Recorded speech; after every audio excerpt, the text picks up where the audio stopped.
Pagi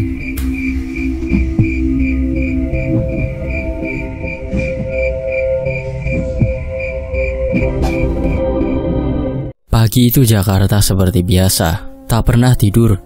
Deru kendaraan membanjiri jalanan, bercampur dengan suara klakson yang seolah bersahutan tanpa henti.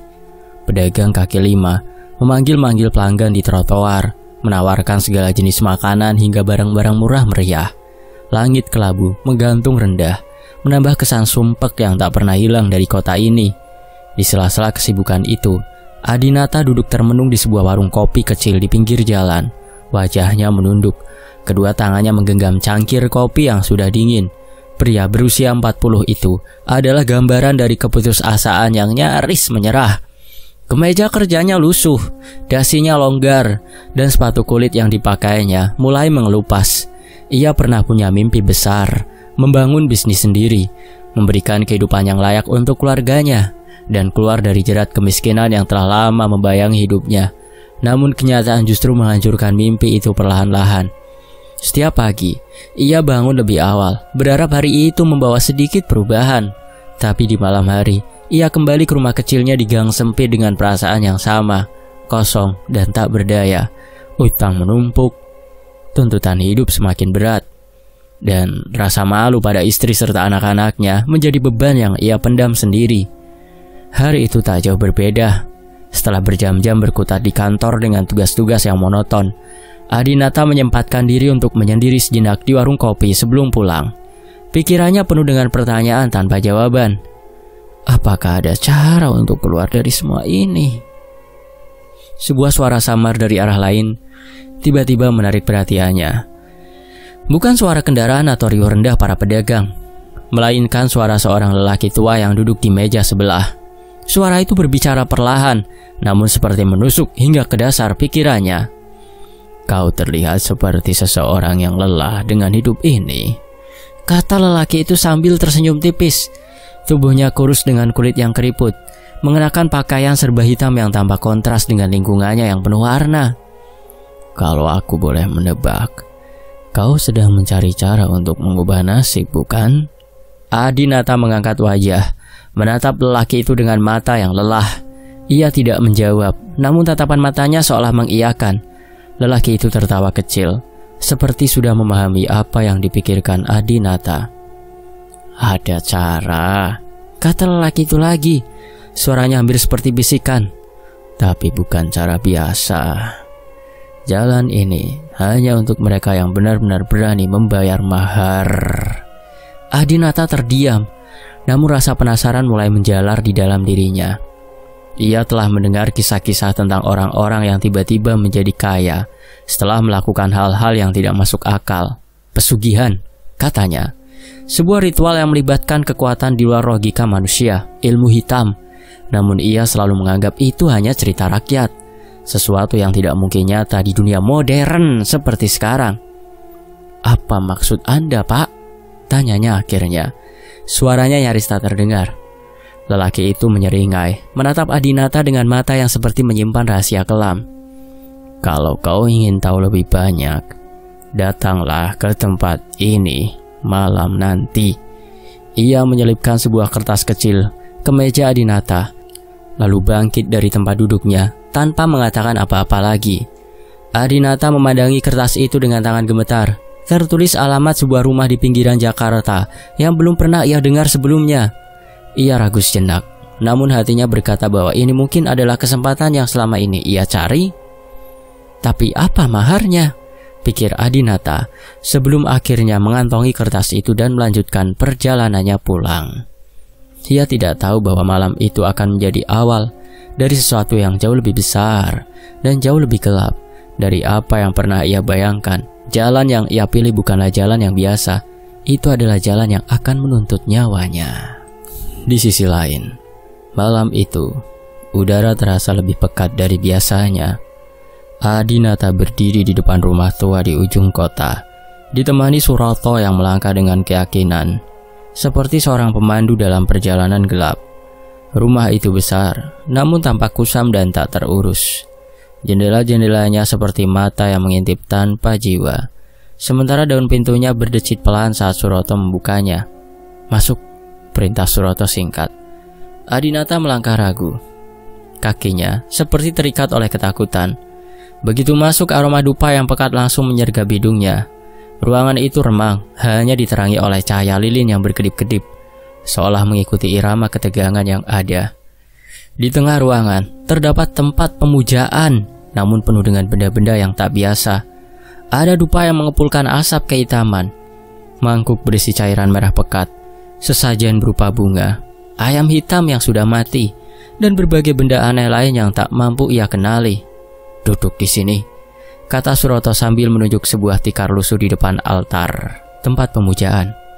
Adinata mengikuti tanpa berkata apa-apa, meskipun seluruh tubuhnya gemetar. Suroto mulai mempersiapkan ritual dengan gerakan yang terlatih. Ia menyalakan dupa satu persatu, lalu menuangkan cairan dari mangkuk merah ke atas tempat pemujaan, sembari berkomat kamit. Mantra itu terdengar seperti kombinasi antara bisikan dan desisan ular, membuat bulu kuduknya meremang. Hawa dingin tiba-tiba menyelimuti ruangan. Adinata menggosok-gosok tangannya, mencoba mengusir rasa dingin yang semakin menusuk hingga ke tulang. Jantungnya berdegup cepat dan rasa takut mulai merasuki pikirannya. Adinata, suara Suroto terdengar berat, seperti bukan berasal dari mulutnya sendiri. Apakah kau siap membayar mahar untuk apa yang kau inginkan dan syarat-syaratnya? Adinata menelan ludah. Ia ingin bertanya, apa harga mahar itu? Namun suaranya tercekat. Dalam pikirannya, ia teringat pada wajah istri dan anak-anaknya yang menunggu di rumah kecil mereka. Wajah mereka menjadi alasan ia mengangguk, meskipun hatinya penuh keraguan. Suroto mengangkat tangannya, mulai melafalkan mantra lebih keras. Ruangan itu terasa seperti bergetar, seolah-olah ada kekuatan tak kasat mata yang mulai bangkit. Asap dupa semakin tebal, membuat pandangan Adinata kabur.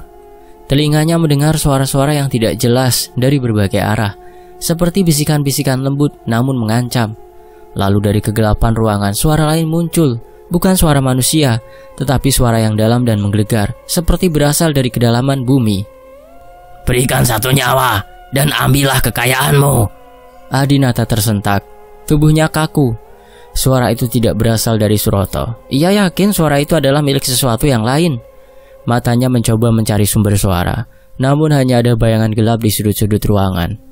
Dengar baik-baik, suara Suroto terdengar kembali, kini lebih tegas. Kau akan diberikan kekayaan yang tak pernah kau bayangkan. Usahamu akan sukses besar, namun ada pengorbanan yang harus dibayar. Apakah kau bersedia? Adinata terdiam. Ia tahu ia seharusnya pergi dari tempat ini, namun hatinya penuh dengan rasa putus asa. Ia memikirkan bagaimana hidupnya selama ini penuh kegagalan. Jika ini adalah satu-satunya jalan, maka ia rela mengambil resiko. Aku bersedia, jawabnya. Akhirnya, suaranya bergetar namun penuh kepasrahan. Suroto tersenyum, lalu memejamkan matanya dan mengangkat kedua tangannya ke udara. Asap dupa semakin pekat, mengelilingi Adinata, seperti kabut yang hidup. Dunia sekitarnya mulai berubah. Lantai yang tadinya dingin kini terasa seperti tanah yang lembab. Dinding-dinding rumah itu menghilang, digantikan oleh kegelapan yang tak berujung. Adinata merasa tubuhnya seperti terhisap ke dalam ruang tidak nyata. Ia mencoba berteriak, namun suaranya tak keluar. Tubuhnya terasa berat, sementara hawa dingin dan berat terus menekannya dari segala arah. Ketika ia membuka mata, ia sudah tidak lagi berada di ruangan itu. Tempat itu kini suram, seperti dunia lain yang tidak pernah ia lihat sebelumnya. Tanah di bawahnya hitam dan licin, seperti lumpur yang pekat. Udara terasa berat dan menyesakkan. Ia menoleh ke belakang, dan di sana ia melihat Suroto berdiri dengan senyum yang aneh, senyum yang tidak manusiawi. Kamu telah mendapatkannya, kata Suroto. Suaranya terdengar lebih berat dari sebelumnya, penuh dengan sesuatu yang mengintimidasi. Tapi ingat, apa yang kau ambil harus kau bayar. Adinata mencoba memahami kata-kata itu, namun sebelum ia sempat bertanya, semuanya kembali menjadi gelap. Sebuah bayangan besar muncul di kejauhan, mendekat dengan cepat, dan sebelum Adinata menyadarinya, bayangan itu melesat ke arahnya. Ia kembali terbangun di ruangan tadi, namun kini tubuhnya penuh keringat dingin. Ritual telah selesai, namun ia tahu hidupnya tidak akan pernah sama lagi. Sesuatu telah berubah. Ia bisa merasakannya. Adinata pulang dengan tubuh yang masih lemah. Langkahnya terseok-seok di sepanjang gang sempit menuju rumahnya. Malam itu, Jakarta terasa sunyi. Hanya ada suara anjing melolong di kejauhan. Hawa dingin dari ritual tadi seakan masih menempel di kulitnya, membuatnya menggigil meski keringat membanjiri tubuh. Saat ia mendekati rumahnya, matanya menangkap sesuatu yang aneh. Rumah kecilnya yang biasanya tenang kini dipenuhi orang-orang. Cahaya lampu temaram menerangi wajah-wajah cemas para tetangga yang berkerumun di depan pintu. Ada yang berbisik pelan, ada pula yang memandang ke arahnya dengan tatapan kasihan bercampur ngeri. Adinata mempercepat langkahnya. Meskipun tubuhnya hampir tak mampu menanggung rasa lelah, dalam hatinya ia bertanya-tanya apa yang telah terjadi. "Hei, Adinata!" Seorang tetangganya, Bu Ratmi, memanggil dengan nada terisak. "Cepat ke dalam, anakmu Din!" Kata-kata itu menghantamnya seperti petir. Ia bergegas masuk ke dalam rumah, menyingkirkan orang-orang yang mencoba menahannya. Jantungnya berdegup kencang, seperti akan meledak kapan saja. Di ruang tengah, istrinya, Lestari, terduduk di lantai dengan wajah basah oleh air mata. Tubuhnya terguncang hebat. Suaranya hampir tak keluar saat ia memanggil nama Adinata. "Mas, anak kita, Bima." Lestari menunjuk ke arah kamar. Suaranya pecah menjadi isakan.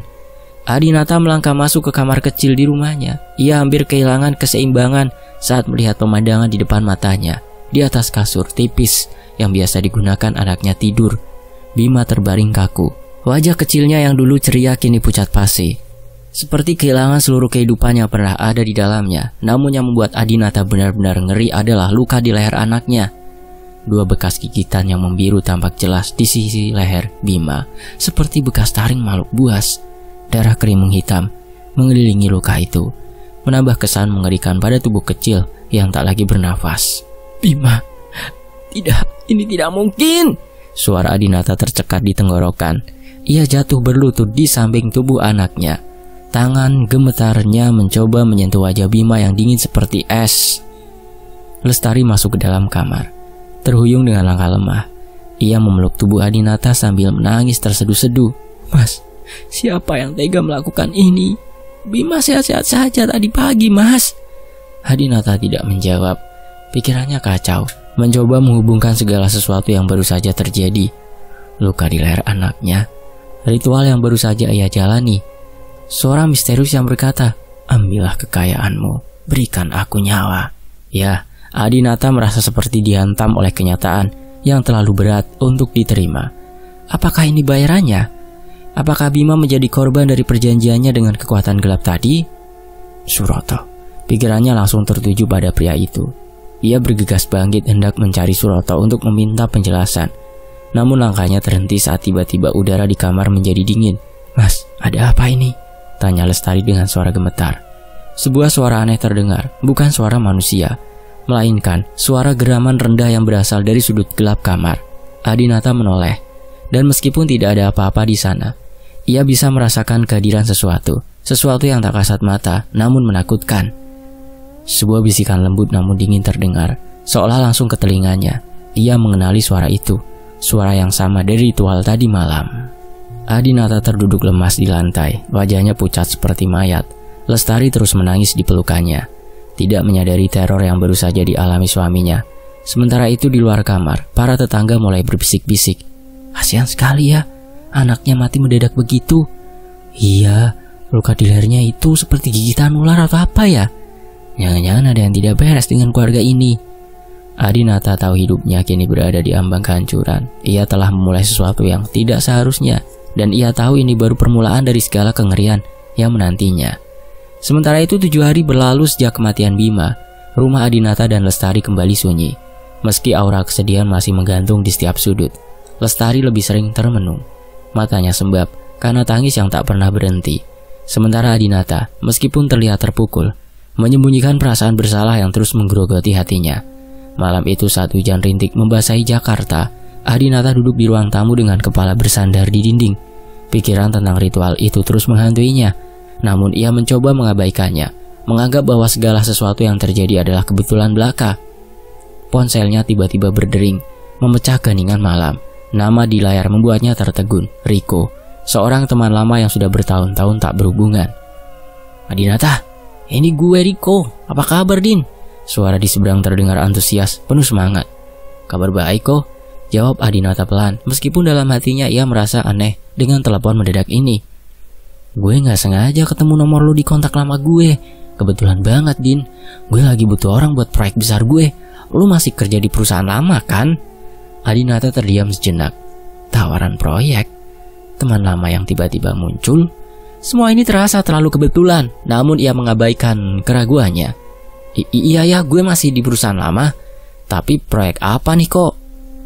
"Iya nih Din, gue baru dapat tender renovasi gedung apartemen di daerah Sudirman. Nilainya ratusan juta, Din. Gue butuh partner yang bisa gue percaya. Dan lu langsung kebayang di kepala gue. Mau kagak?" Adinata terpaku. Ratusan juta? Itu angka yang selama ini hanya ada dalam mimpinya. Namun ia tahu ini adalah kesempatan yang terlalu besar untuk dilewatkan. "Gue mau kok. Gue siap bantuin lu." "Bagus, besok kita ketemu ya. Gue akan jelasin semuanya," kata Riko sebelum menutup telepon. Adinata menatap ponselnya dengan campuran perasaan antara bahagia dan was-was. Apakah ini bagian dari janji kekayaan yang ia buat? Ia menggelengkan kepala mencoba menepis pikiran buruk itu. Dan keesokan harinya, Adinata bertemu Riko di sebuah kafe mewah di pusat kota. Proyek yang dijelaskan oleh Riko begitu menggiurkan. Adinata hanya perlu mengelola sebagian pekerjaan renovasi, sementara sisanya diurus oleh tim Riko. Pembagian keuntungan pun sangat menguntungkan untuk Adinata. "Din, ini kesempatan kita untuk sukses besar. Kalau proyek ini lancar, gue yakin nama kita bakal melambung," kata Riko sambil tersenyum lebar. Tanpa banyak berpikir, Adinata langsung menyetujui tawaran itu. Dalam perjalanan pulang, pikirannya penuh dengan rencana besar. Ia mulai membayangkan kehidupan yang lebih baik untuk dirinya dan Lestari. Beberapa hari kemudian, Adinata memutuskan untuk mengundurkan diri dari pekerjaannya di kantor. Bosnya terlihat terkejut dengan keputusan mendadak itu. Namun Adinata memberikan alasan bahwa ia ingin fokus pada peluang bisnis yang lebih besar. Dengan uang pesangon dan tabungan yang ia kumpulkan, Adinata memulai langkah barunya. Ia membeli peralatan, menyewa kantor kecil, dan merekrut beberapa pekerja. Dalam waktu singkat, bisnisnya mulai berjalan. Yang mengejutkan, proyek pertama bersama Riko berjalan dengan lancar. Adinata mendapat bagian keuntungan yang cukup besar, bahkan lebih besar dari gajinya selama setahun bekerja di kantor lama. Lestari, meskipun masih berduka, mulai menunjukkan sedikit senyuman saat melihat perubahan besar pada suaminya. Rumah mereka mulai diperbaiki, hutang-hutang yang menumpuk mulai lunas, perabot baru mulai menggantikan yang lama, dan bahkan Adinata mulai merencanakan untuk membeli kendaraan pribadi. Namun di balik semua kemewahan yang datang dengan cepat itu, ada sesuatu yang terus menghantui Adinata. Di setiap malam tertentu, ia mendengar suara bisikan di telinganya. "Kamu telah mengambil bagianmu, tapi ingat, bayaran yang harus kau bayarkan harus dipenuhi lagi untuk mempertahankan kekayaanmu." Adinata mencoba mengabaikan suara itu, menganggapnya sebagai paranoia. Namun jauh di dalam hatinya ia tahu bahwa kekayaan ini bukanlah hadiah, melainkan utang yang suatu hari harus dibayar. Dan ia takut harga yang harus dibayarnya akan jauh lebih besar daripada yang pernah ia bayangkan, yakni kehilangan anaknya, Bima. Waktu terus berjalan. Pagi itu langit Jakarta mendung, seperti menggambarkan firasat buruk yang akan datang. Adinata tengah duduk di meja kerjanya di kantor baru, memeriksa laporan proyek pertama yang sukses besar. Senyumnya lebar, hidupnya kini jauh dari kelamnya masa lalu. Namun, di balik senyuman itu, hatinya terusik oleh sesuatu yang ia coba lupakan. Ritual dan perjanjian yang pernah ia buat. Tepat ketika ia mulai sibuk dengan pekerjaannya, suara ketukan di pintu membuatnya terkejut. "Masuk," ucapnya sambil terus memeriksa berkas di tangannya. Pintu terbuka perlahan, dan di sana berdiri Suroto. Wajahnya tetap dingin seperti biasa, namun matanya menyimpan sesuatu yang lebih kelam dari biasanya. Adinata tercekat, seluruh tubuhnya menegam. "Suroto, apa yang kau lakukan di sini?" tanya Adinata dengan suara gemetar. Suroto masuk tanpa diundang, menutup pintu di belakangnya. Ia menatap sekeliling ruangan dengan senyum tipis. "Bagus, tempat yang cukup mewah untuk seorang pria yang dulu hampir tidak punya apa-apa." Adinata menelan ludah. Kehadiran Suroto di kantornya membangkitkan ketakutan yang selama ini ia coba kubur.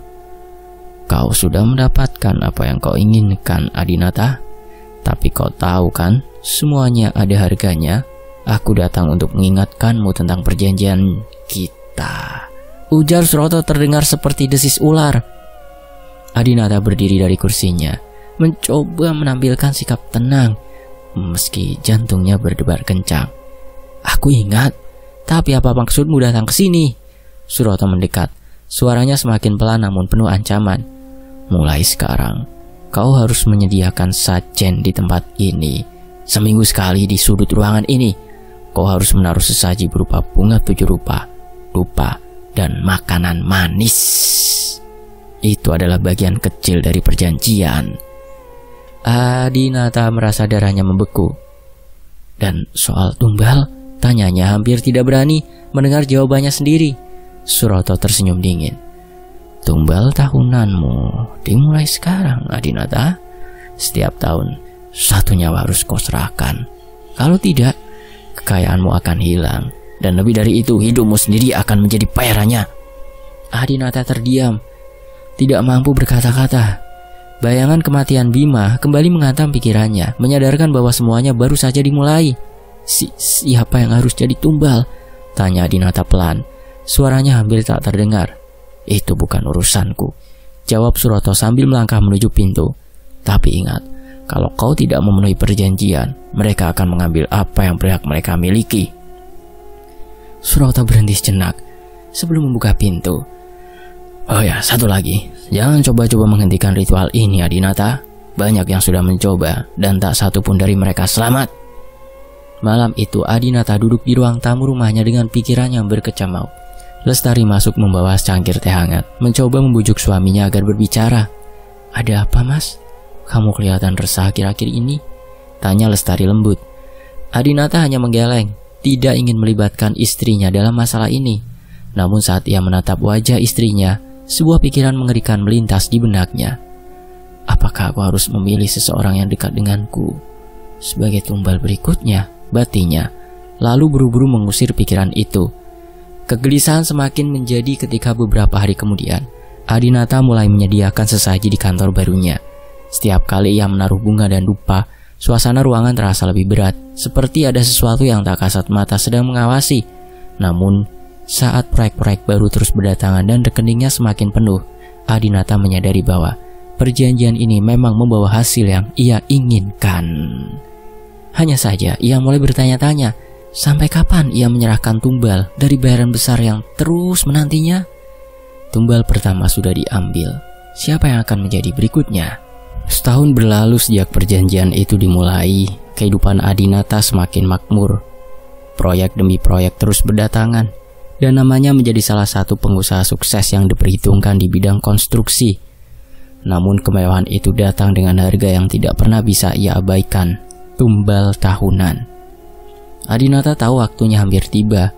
Setiap malam ia dihantui oleh bayangan wajah Bima, anaknya yang meninggal setahun lalu, dengan luka gigitan membiru di leher. Suara Suroto terus terngiang di telinganya. Tumbal tahunanmu dimulai sekarang. Di tengah kegelisahannya, Adinata memperhatikan seorang tukang bangunan bernama Pak Jono yang bekerja di salah satu proyeknya. Pak Jono adalah pria parubaya, sederhana dan tulang punggung keluarga. Adinata tahu betul bahwa Pak Jono memiliki 3 anak kecil yang masih membutuhkan biaya sekolah. Namun, justru itu yang membuat Pak Jono menjadi pilihan sempurna. Suatu pagi Adinata memanggil Pak Jono ke kantornya. Pak Jono tampak canggung, mengenakan seragam proyek yang lusuh namun rapi. Pak Jono, saya udah lama merhatiin kerja keras Bapak, ujar Adinata dengan senyuman palsu. Saya ingin bantu Bapak. Pak Jono mengangguk penuh harap. Alhamdulillah Pak Adinata, terima kasih banyak. Pak Adinata mau bantu saya apa, Pak? Adinata menghela nafas panjang, lalu membuka amplop coklat berisi uang tunai sebesar 50 juta rupiah. Ini untuk keluarga Bapak. Anggap saja sebagai bantuan dari perusahaan untuk karyawan yang sudah bekerja keras. Mata Pak Jono membelalak tak percaya. Astaga, Pak, terima kasih banyak. Saya benar-benar tidak tahu harus berkata apa. Tidak perlu berkata apa-apa, Pak Jono, ujar Adinata sambil menepuk bahu pria itu. Gunakan uang ini sebaik-baiknya ya. Namun saat Pak Jono pergi dengan amplop di tangannya, hati Adinata terasa berat. Ia tahu Apa yang baru saja ia lakukan adalah langkah awal dari sesuatu yang tak bisa ia batalkan. Malam itu, Adinata kembali ke rumah tua tempat ritual pertama dilakukan.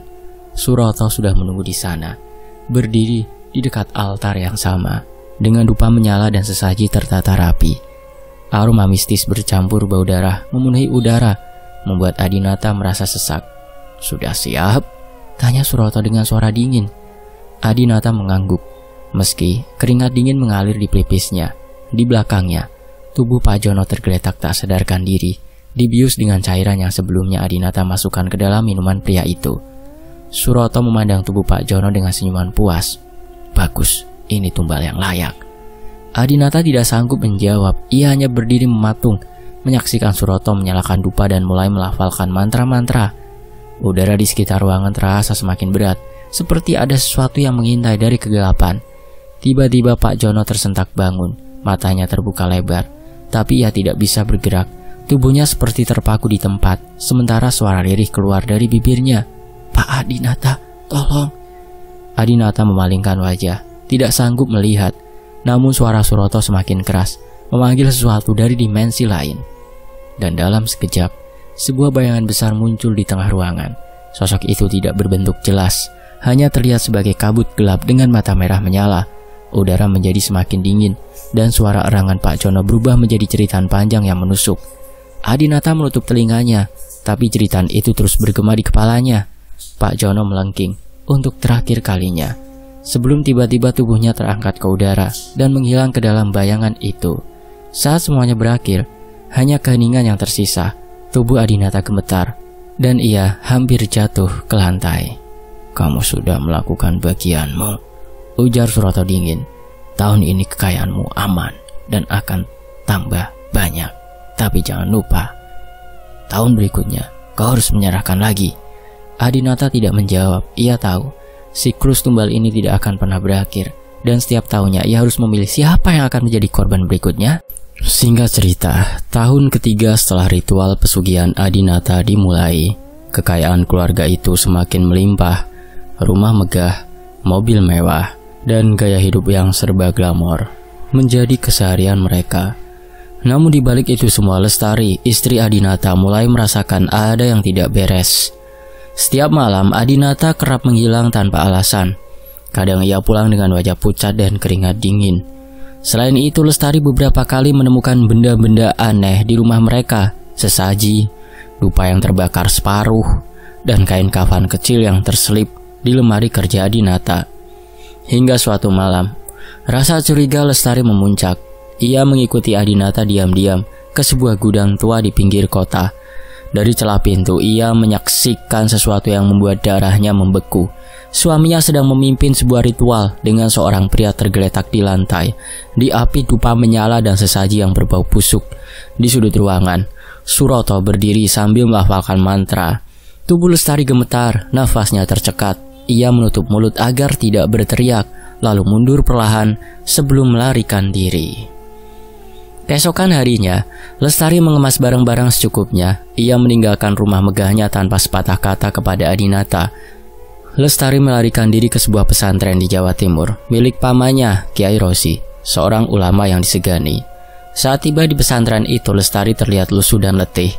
Matanya sembab, tanda ia menangis sepanjang perjalanan. Kiai Rosi, seorang pria tua berwibawa, dengan sorban putih melilit kepalanya, menyambut Lestari dengan penuh kasih. "Lestari, ada apa, Nak? Kenapa tiba-tiba datang ke sini?" tanya Kiai Rosi dengan suara lembut. Lestari tak kuasa menahan tangis. "Pak De, saya tidak tahu harus bagaimana lagi. Suami saya, Adinata, dia terlibat praktek ilmu hitam, Pak De. Saya takut dia akan menghancurkan keluarga kita." Kiai Rosi menghela nafas panjang. Wajahnya menunjukkan ekspresi yang tenang, meskipun jelas ia memahami beratnya beban yang dipikul Lestari. "Tenang, Nak. Kamu akan aman di sini," ujar Kiai Rosi sambil menepuk bahunya. "Tapi untuk Adinata, kita harus mencari jalan agar dia melepaskan diri dari perjanjian itu. Kalau tidak, akibatnya sangat akan fatal." Sementara itu di Jakarta, Adinata panik saat menyadari kepergian Lestari. Ia mencoba menelpon berkali-kali, tapi tidak pernah mendapatkan jawaban. Kemewahan yang selama ini ia nikmati terasa hampa tanpa istri. Namun di tengah kebingungannya, Suroto datang dengan ekspresi dingin. "Lestari sudah tahu kan?" tanya Suroto tanpa basa-basi. Adinata mengangguk pelan. "Dia kabur, aku tidak tahu harus mencarinya kemana." Suroto menggeleng pelan. Senyum tipis tersungging di wajahnya. "Ini buruk, Adinata. Kalau istrimu mencari perlindungan di tempat yang lain, terutama di daerah yang sangat berpantangan dengan pesugihanmu itu bisa membahayakan kita. Mereka bisa mengganggu keseimbangan perjanjian." Adinata merasakan ketakutan yang luar biasa. Kekayaan yang selama ini ia nikmati terasa seperti jebakan yang siap menghancurkannya kapan saja. "Lalu apa yang harus aku lakukan?" tanyanya dengan suara bergetar. Suroto menatapnya tajam. "Temukan dia sebelum terlambat. Jika tidak, semua ini akan berbalik menyerangmu." Sementara itu di pesantren, Lestari mulai merasakan ketenangan yang sudah lama hilang. Di malam ketiga, Lestari dihantui mimpi buruk. Ia melihat sosok Adinata berdiri di depan rumah pesantren dengan wajah pucat dan mata yang kosong. Di belakangnya, bayangan gelap dengan mata merah menyala mengintai. Lestari terbangun dengan nafas tersengal-sengal. Ia tahu, meski berada di tempat suci, bayangan pesugihan Adinata masih membayangi dirinya. "Kita harus memutus perjanjian itu, Pakde. Apakah bisa?" ujar Lestari kepada Kiai Rozi keesokan paginya. Kiai Rozi mengangguk. "Baik, Lestari. Pesugihan seperti ini melibatkan makhluk yang kuat dan perjanjian yang rumit. Dibutuhkan kekuatan spiritual yang besar untuk memutuskannya." Dengan mata penuh harapan, Lestari menjawab, "Saya akan melakukan apa saja, Pakde. Apa saja untuk menyelamatkan Adinata dan terutama untuk melindungi saya juga." Kiai Rozi menghela nafas panjang. Ia tahu perjuangan ini baru saja dimulai. Malam itu suasana pesantren hening, hanya suara jangkrik yang terdengar di kejauhan. Di dalam bilik kecil yang sederhana, Kiai Rozi mempersiapkan diri. Lestari duduk di sudut ruangan, menggenggam tangan, dan wajahnya penuh kekhawatiran. "Pakde, apa ini akan berhasil?" tanyanya dengan suara lirih. Kiai Rozi menoleh, senyum tipis menghiasi wajahnya. "Insya Allah, nak. Tapi makhluk seperti ini tidak mudah menyerah. Perjanjian seperti pesugihan Adinata terikat pada darah, nyawa, dan jiwa. Aku harus menghadapi mereka di alam mereka sendiri." Setelah melafalkan doa-doa panjang, Kiai Rozi mulai memasuki kondisi trans. Tubuhnya tetap di tempat, tetapi sukmanya perlahan memasuki dimensi lain. Di alam gaib itu, ia berdiri di hamparan tanah kosong yang gelap dan dingin. Angin kencang berhembus, membawa bau busuk yang memualkan. Tiba-tiba muncul makhluk tinggi besar dengan mata merah menyala. Tubuhnya berlapis sisik dan kepalanya menyerupai gabungan antara kerbau dan manusia. Suaranya bergemuruh seperti guntur di malam badai. "Kau berani mengganggu perjanjian ini, manusia kecil?" Makhluk itu berkata dengan nada mengejek. Kiai Rozi mengangkat keris kecilnya yang kini bersinar terang seperti obor di kegelapan di dimensi ini. "Adinata adalah saudaraku. Kau tidak akan bisa mengambil nyawanya atau menghancurkan keturunannya. Aku di sini untuk memutus perjanjian kalian." Makhluk itu menggeram marah, menghempaskan tangannya ke arah Kiai Rozi. Namun dengan cekatan, Kiai mengangkat tasbihnya, menciptakan perisai cahaya yang memantulkan serangan itu. Pertarungan berlangsung sengit. Setiap kali makhluk itu menyerang dengan cakarnya yang tajam, Kiai Rozi melawan dengan ayat-ayat suci yang diucapkannya dengan lantang. Cahaya dari keris dan tasbihnya semakin kuat, melukai makhluk itu sedikit demi sedikit. Hingga akhirnya, makhluk itu mengeluarkan tawa menggelegar. "Kau pikir bisa memutus perjanjian ini begitu saja? Nyawa Adinata adalah milikku." Kiai Rozi merogoh kantongnya dengan mengeluarkan ageman pusaka terakhir, sebuah kain kecil yang telah didoakan. Ia melemparkannya ke arah makhluk itu sambil melantunkan doa terakhir.